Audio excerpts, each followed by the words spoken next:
Good day, folks. This is Christo Toron checking in for TradeTaxPlus Management Services. This is the 7th video in this series about managing VAT in large corporate environments. Hope you're finding this of value. In this session, we'll start looking at the tax manager, and we'll look at KPIs and KPAs, performance areas and performance indicators.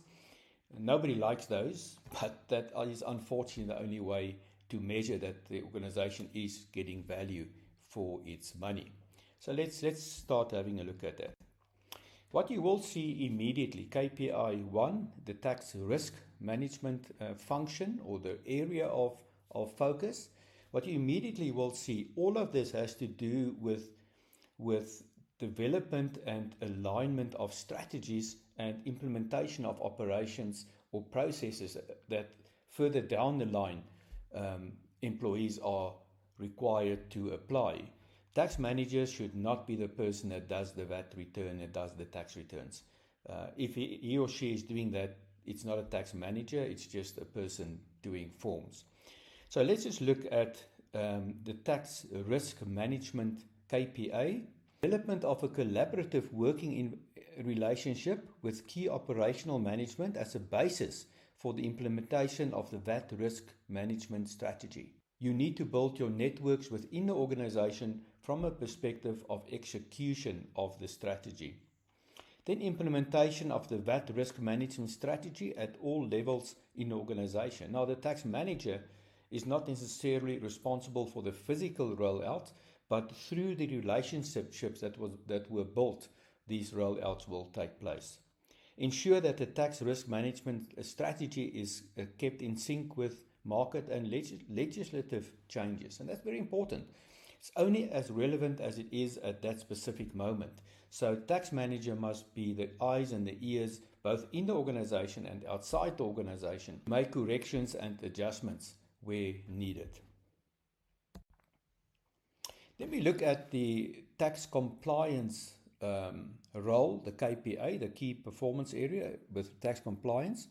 The development of an executed or an executable strategy to develop capacity that will ensure that the level of tax compliance within the organization complies with organizational overall strategy and risk appetite. Remember, we've said you start off with understanding the organization, doing the risk maps, understanding where the risks are, and strategy is then developed towards those risks, speaking to the risk, addressing the risks.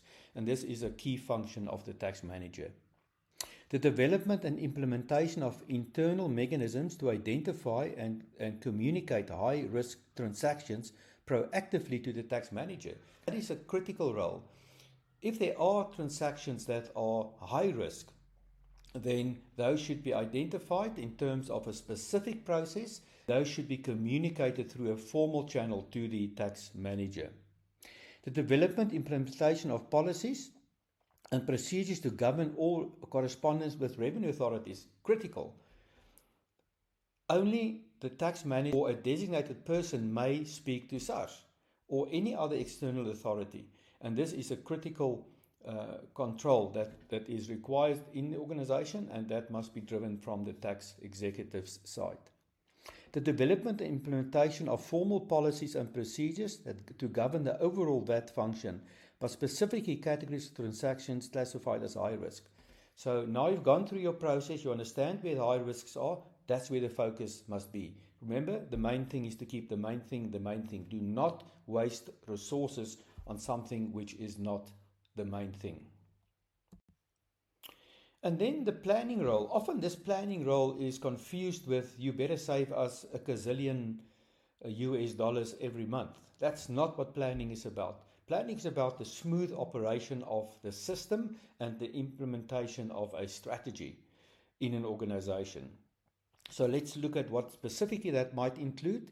Introduction, implementation of the ongoing system improvement strategy to ensure that system failures are within the organizational acceptable level. So that is, for example, you might implement a automated system that identifies transactions of high risk. Things like that. Systems that provide the feedback and the feedback loops that is consistently needed, and from time to time it only becomes apparent that it is needed, and therefore there needs to be a change in direction. Introduction of processes that will ensure that the VAT management gets involved in the early corporate decisions making processes. Very important. We've touched on this before. If the tax manager complains that he or she is the last person that hears about a transaction, then there's something wrong with the tax manager, or somebody has deliberately ignored the policy and the procedure determined by the tax manager. But if there is no such policy, the tax manager mustn't complain that he or she is only told about this after the event. It's a failure at the level of executive. So that was a quick look at the roles and the key areas of performance of tax managers. There's much more detail in your handouts. You can have a look at that. In the next session, the tax managers will still be under the spotlight, and there we'll start looking at what are the key competencies a person should have if a person is to be successful in that role as a corporate tax manager. But until then, this is me, Christo Teron, checking out for TradeTaxPlus, and a reminder that never stop learning.